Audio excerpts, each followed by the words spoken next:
quiero tomar un artículo que sale publicado en La Opinión Austral de hoy, donde hay todo un estudio realizado por Irene Stur, donde ella plantea, en base a las cifras oficiales de lo que es el tarifazo del gas, todo un desarrollo. En primer lugar, explica cómo viene el aumento de la tarifa, porque el cuadro tarifario es que va a aumentar 34,5% promedio, dice. Ese es el aumento, 34,5% promedio. Escuchando esta mañana el programa de Bonelli en Radio Mitre, me desayuné con que no era solamente que el 34,5%, ¿qué significaba esto del 34,5% promedio? Bueno, las tarifas más bajas van a crecer más. Entonces, por ejemplo... como no es proporcional, o sea, todo el mundo ese no es eso. Por eso dicen promedio. Uh-huh. Promedio 34,5. Ahora, los consumidores de más bajo nivel van a estar alrededor de 50 en la tarifa. Ahora, resulta que, bueno, el punto es que esto había aumentado ya el 1 de abril, antes. Y están además anunciando una cosa muy interesante, que es que va a volver a aumentar, digamos que la tarifa va a incluir no un aumento en la tarifa, sino un reconocimiento de la pérdida que habrían tenido las empresas con motivo de no poder trasladar la devaluación a la tarifa en este periodo del invierno que pasó.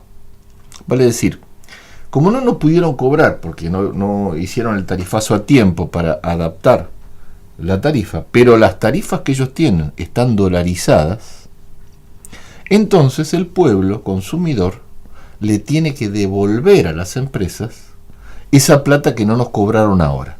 Es decir, que nosotros en este invierno, cuando pagábamos la boleta del gas, estábamos acumulando una deuda.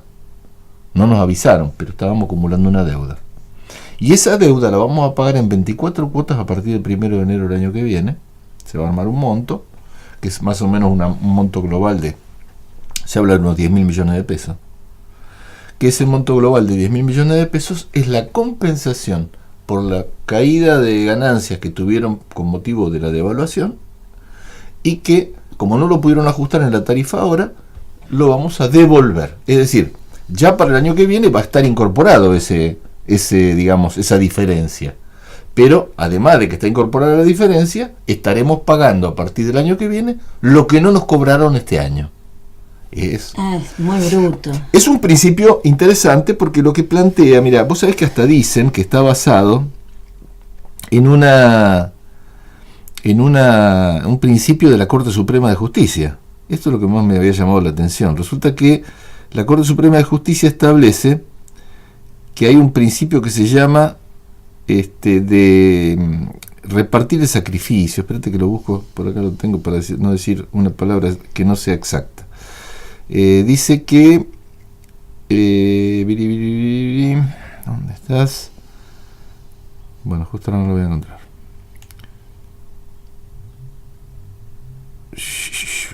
Bueno, no importa. La cosa es que dice que hay que repartir el sacrificio. Es interesante el criterio, porque justamente uno podría pensar, ¿qué lógica capitalista pura tiene este gobierno, no? Porque ellos dicen, bueno, lo que no puede ser nunca variable de ajuste es la ganancia de la empresa. Eso no puede ser variable de ajuste para acomodar una situación. Esa parte no se puede tocar. No, pero sí es variable de ajuste el salario del trabajador. Bueno, muy bien. Pero la empresa te va a decir, pero yo vendo vendo gas, no me vengas a mí con el salario del trabajador. El salario del trabajador lo fija el gobierno. ¿Entendés? Para mí, yo defiendo mi ganancia, vos eso no me lo toques. Y entonces el sacrificio compartido consiste en lo siguiente. ¿Cómo es compartido? ¿Cuál es la parte de compartido? Los sacrificios de la ganancia capitalista se comparten con los usuarios. O sea, el pueblo se los tiene que devolver. Entonces, todos los usuarios comparten devolverle a los capitalistas la ganancia. Este es el sacrificio compartido. Lo compartimos toda la gilada, digamos. Ahora, resulta que a la hora de aplicar el mismo criterio para la situación, por ejemplo, de la crisis en Santa Cruz, nos encontramos con un gobierno que dice que en Santa Cruz es nacional y popular. Es decir, que ellos no están en contra del ajuste, por favor. y estamos tirando todo porque lamentablemente Macri nos está aplicando, nos está hundiendo, nos está metiendo, y no vamos a firmar la adenda, ojo, la adenda esa que nos quieren meter para que los compañeros tengan que pagar más impuestos a las ganancias, no la firmaremos de ninguna manera, y eso anda discutiendo el vicegobernador en giras por toda la Patagonia. Resulta que ese gobierno que dice todo este palabrerío, ¿qué es lo que ha hecho en la práctica con sus trabajadores? Lo que ha hecho es descargar sobre los trabajadores todo el peso de la crisis. Es decir, ha usado la variable de ajuste del sueldo de los trabajadores. Le metió la mano en el bolsillo de los trabajadores con la excusa de la crisis. ¿Cómo actúa Macri con las empresas de gas? Le dice, bueno, usted va a tener un sacrificio, pero después el pueblo se lo va a devolver. ¿Qué le dicen al pueblo de Santa Cruz desde el gobierno provincial? Ustedes tienen que hacer el sacrificio, pero no te lo pienso devolver de ninguna manera. Es decir, lo que el trabajador pierde de su bolsillo, eso no se puede recuperar. Lo que el capitalista pierde porque metieron una devaluación antes de tiempo, eso sí se tiene que recuperar. Cláusula gatillo para las empresas. Para las empresas. Y es como vos decías hoy, antes de empezar el programa, las empresas tienen la ventaja de la cláusula gatillo, es decir, de que se dispara por precio dólar, en este caso, porque es una cláusula gatillo atada al valor del dólar. Pero da la casualidad de que la provincia también tiene su cláusula gatillo atada al valor del dólar, por lo menos esos ingresos de regalías, que están atadas al valor del dólar. Hoy las regalías, según la información oficiosa, digamos, de un promedio que pude conseguir hablando con algunas autoridades provinciales, que no publican lamentablemente cifras de producción de petróleo y de gas, y que yo en una charla que tuve ayer les reclamé que era necesario. Y se supone que es información pública. Se supone. Está esa información en páginas nacionales, se puede llegar a conseguir, pero muy atrasada. Siempre 3, 4, 5 meses para atrás. Nunca tenés una información mes a mes, digamos, viva, para poder cotejarla. Hasta ahora, por lo menos, si está, yo no la puedo encontrar. Y provincialmente no hay nada directamente. No existe ninguna publicación que explique a la comunidad eso. Pero bueno, además de eso, sería bueno publicar las regalías que va percibiendo, mes a mes. Actualizadas al precio dólar. Bueno, que las regalías que se cobran en pesos. Se cobran en pesos. Y como se cobran en pesos, se cobran actualizadas a precio dólar.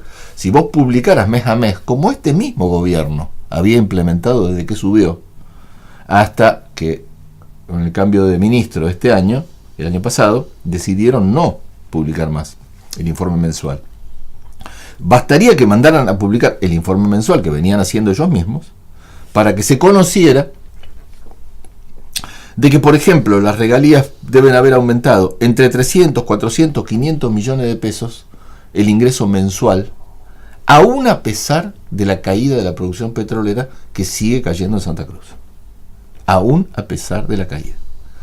Los ingresos, producto de la devaluación de la moneda y del aumento del precio del petróleo, han pegado un salto fenomenal. Pero fenomenal, Fenomenal, quiero decirte, yo hice la comparación acá de que en un solo mes habían aumentado 300 millones y todo lo que le ofrecían a los docentes por el año eran 300 millones. Esa era hasta hace un par de semanas. Ahora vengo a enterarme de que me quedé corto. ¿Ah, sí? Son más de 300 millones. ¿Entendés? Y todos los meses ha ido incrementando. O sea que si lo que subió un mes 300 millones, el otro mes siguió subiendo un poquito más. Y el cálculo que yo tengo es que al finalizar este año, en la provincia de Santa Cruz habrán ingresado alrededor de 11.000 millones de pesos de regalías en total. El primer semestre han ingresado 4.000 y pico. El segundo van a ingresar como 7.000. Para que te des una idea de la proporción del aumento que esto significa. Lógicamente el gobierno por algo no publica. Claro. A ver si avivamos Giles. En palabra de un amigo se les quema el rancho. Claro. ¿Entendés? Bueno, entonces es una situación delicada. Lo que pasa es que nosotros luchamos contra esto, obviamente. Esto es una infamia. Esto es una infamia. Y necesitan ocultar los números como parte de una política que hace esto de decir a los trabajadores les puedo sacar, pero no lo tomo como un préstamo. Porque a nosotros, el hecho de que no nos cobraron el aumento más grave de la tarifa ahora, lo tomaron como un préstamo y los tenemos que devolver en 24 cuotas a partir del 1 de enero del año que viene. Ahora resulta que para los trabajadores no hay un préstamo para compensarle la diferencia salarial. Suponete que Alicia me dice un día, mira, yo no tengo plata, no me alcanzó. Resulta que le quise poner un impuesto a los capitalistas y no encuentro un capitalista al que poder cobrarle, o no me pagan. Busco por acá, quiero pedir un préstamo y no me dan. No puedo darte el aumento. Te puedo pagar solamente lo que tengo. Pero hagamos una cosa. Si yo soy un gobierno popular, como sé que vos tenés que tener tu sueldo atado a la inflación, te reconozco el nivel de inflación que hubo y te lo dejo como un crédito. O te doy un bono a cobrar. Cuando la situación económica me lo permita, yo te lo voy a reintegrar. Y te reconozco esa deuda. Esa sería una manera de decir, no uso a los trabajadores como variable de ajuste. O si los tengo que usar, lo hago como una medida transitoria de crisis, de emergencia, pero después te lo devuelvo.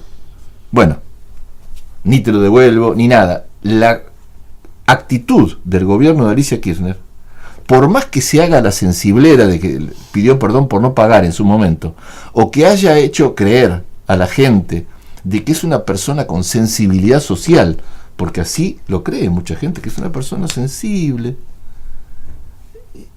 Es un hijaputés lo que está haciendo su gobierno. ¿Qué sensible?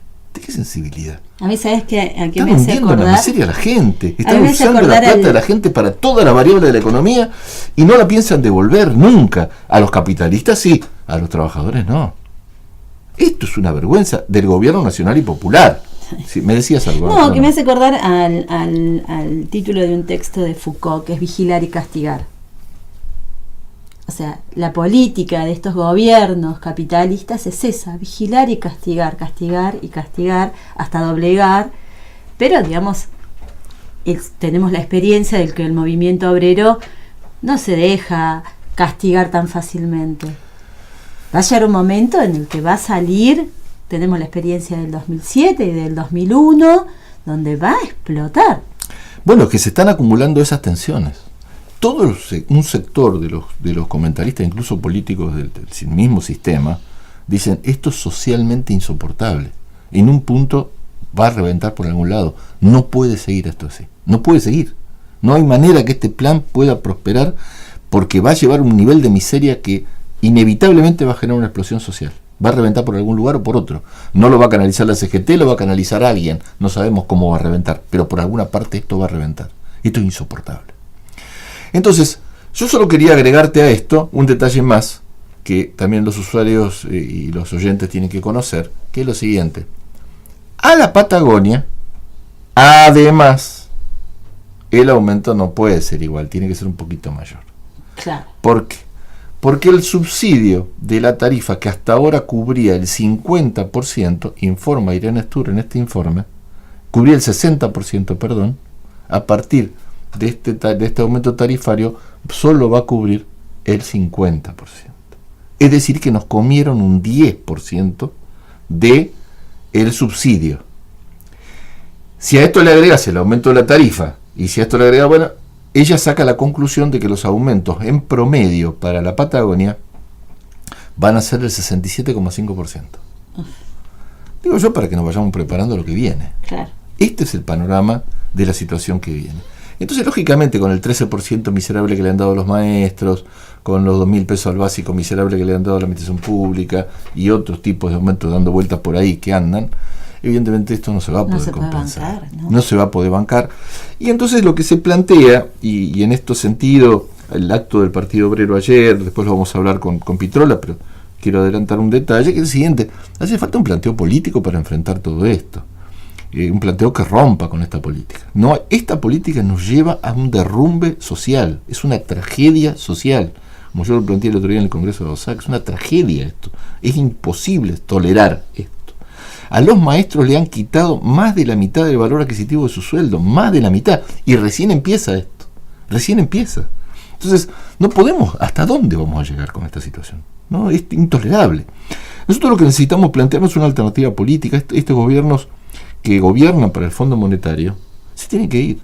No puede seguir esta situación así. Nosotros necesitamos que el pueblo vuelva a recuperar su capacidad de deliberar, y por eso planteamos que los gremios organicen plenarios, congresos, que se haya un congreso delegado de base de todo el país, de los trabajadores, para discutir una salida que sea en beneficio de las mayorías populares. No puede seguir siendo esto así. No podemos seguir entregándole al Fondo Monetario, a los banqueros, la riqueza de la Argentina con tasas del 70%. ¿Cómo han contenido el dólar? Pagando tasas del 70%. 70% es anular la economía, que las empresas cierren. Esto se va al demonio. Bueno, ayer le comentaban de que cerraba Alpargatas, Longby, marcas, primeras marcas, ¿no? Y ha caído. Hay una cosa de locos. ¿Vos sabés qué está pasando con el problema del gas? Tampoco pueden aumentar demasiado. No, porque no pagan. O sea, no. Cayó el consumo de gas. Es histórico en la Argentina. ¿Sí? Nunca en la vida había caído el consumo de gas. Ahora resulta que se derrumbó el consumo de gas porque una parte muy importante del aparato industrial que consume mucho gas se está paralizando. Y entonces cayó el consumo de gas. Cayó el consumo de gas y cayó también el pago de las tarifas. No se pagan las tarifas. Claro, mucha gente no debe estar pagando, es cierto. No tengo una cifra para decirte. No solo a nivel, digamos, de casa, de familia, sino también a nivel de pequeñas empresas, que es lo que vos decías. Donde si a una casa de familia le está llegando 1.400 pesos de gas, a las empresas le están llegando más de 10.000, a las pequeñas empresas, los pequeños emprendimientos, no se puede pagar. Entonces hay que barajar y dar de nuevo. No se puede pagar esta deuda externa, no se puede reconocer todos estos negociados que han hecho contra el país, no se puede reconocer esta fuga de capitales, hay que nacionalizar los bancos, dejar de pagar la deuda externa, convocar una asamblea constituyente que tome todas las medidas de emergencia frente a esta crisis y que sea elegida por el pueblo, la alternativa más democrática de todas. Esto no es golpismo, es buscar una salida lo más democrática de todas, con la participación directa de la población, de todo el pueblo que elija sus delegados a una asamblea constituyente soberana y con poder que revierta esta crisis para adelante. Otra salida no vemos, y esta es la visión que tiene el Partido Obrero de la crisis que estamos soportando y que inevitablemente va a tener sus derivaciones, no en el 2019 en una votación que no va a cambiar absolutamente nada, que va a tener sus derivaciones en la pelea actual contra el presupuesto 2019, que se viene un gran paro nacional contra eso, y en la lucha que podamos dar para frenar este ajuste en la calle con la movilización popular.